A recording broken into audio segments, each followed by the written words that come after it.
আসসালামু আলাইকুম। শাইন সফটওয়্যারের পক্ষ থেকে সবাইকে অনেক অনেক ধন্যবাদ এবং শুভেচ্ছা জানাচ্ছি। আজকে আমরা কথা বলবো ম্যাগনেটিক লেসো টুলস নিয়ে।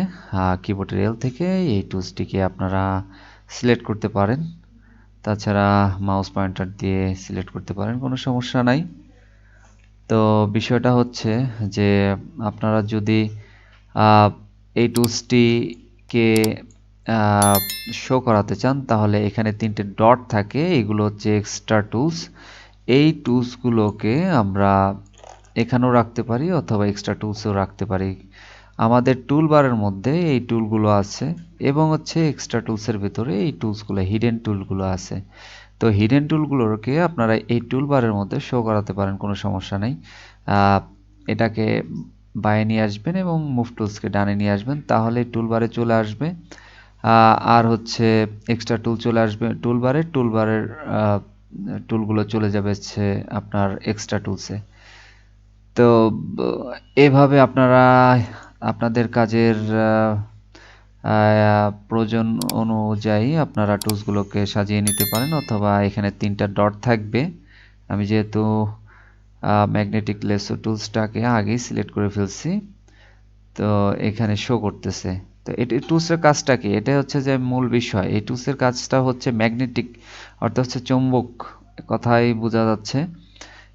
আপনারা যে কোনো একটি অবজেক্ট, তার ব্যাকগ্রাউন্ড যদি এক কালার থাকে, তাহলে অবজেক্টটিকে কিংবা এই গ্রাফিক্সটাকে সহজে আপনারা এই ম্যাগনেটিক লেসো টুলস দ্বারা সিলেক্ট করতে পারে। যেমন আমি মাউস লেফট ক্লিক করলাম, লেফট ক্লিক করার পরে এই পাশ দিয়ে আপনারা যাবেন, আর কিছুই করবেন না, কোনো ক্লিক করবেন না মাউস পয়েন্টার, জাস্ট এর উপর দিয়ে যাবেন। দেখেন অটোমেটিকলি সে চৌম্বকের মতন ধরে নিচ্ছে যে এই পাশ দিয়ে গেলে এটা মানে সঠিক রাস্তা, এই রাস্তা দিয়ে যেতে হবে।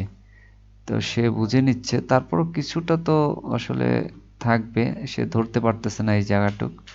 আমাদের একটু দূর দিয়ে যেতে হবে, তাহলে হয়তো বা সে ধরতে পারবে। দেখেন অনেক সুন্দর, অনেক সুন্দর করে সে ধরে নিচ্ছে। একটু বেশি আসলে অনেক খেয়াল করে এটা কাজটা করতে হবে, হ্যাঁ, খেয়াল করে করতে হবে। তো যাই হোক, 100% না হলেও 90% হবে। হ্যাঁ, আমি একটু তাড়াতাড়ি করার চেষ্টা করতেছি, আপনারা অনেক ধীর গতিতে করবেন, সমস্যা নাই।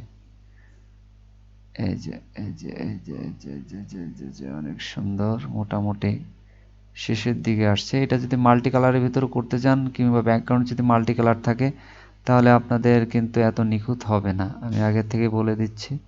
আপনারা ট্রাই করে দেখতে পারেন, সমস্যা নেই। তা এই হচ্ছে ব্যাপার, এই হচ্ছে ব্যাপার। আমি কন্ট্রোল ইন্টারে যখন চাপ দিব, তখন এটা সিলেক্ট হয়ে যাবে। দেখেন কন্ট্রোল সি, কন্ট্রোল ভি, আমরা কপি পেস্ট করলাম। এই যে কপি পেস্ট করে এই অবজেক্টটাকে আমরা আলাদা করে ফেললাম। দেখেন কত সুন্দর, হুবহু একেবারে কাট পেস্ট হয়েছে, কোনো সমস্যা নাই। তো এই ম্যাগনেটিক্স টুলসের কাজটি হচ্ছে এটা।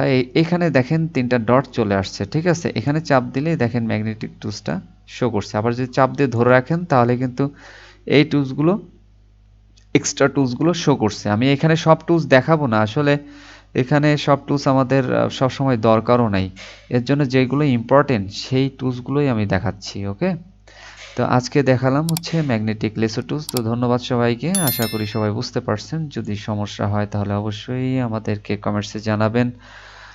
আর যারা আমাদের ভিডিওগুলোকে পছন্দ করেন কিংবা আমাদের সাথে যুক্ত আছেন, সবাইকে আমি অনুরোধ করব বেশি বেশি করে লাইক, শেয়ার, কমেন্টস এবং আমাদের চ্যানেলটি সাবস্ক্রাইব করতে ভুলবেন না। ধন্যবাদ সবাইকে, সবাই ভালো থাকবেন, সুস্থ থাকবেন, খোদা হাফেজ।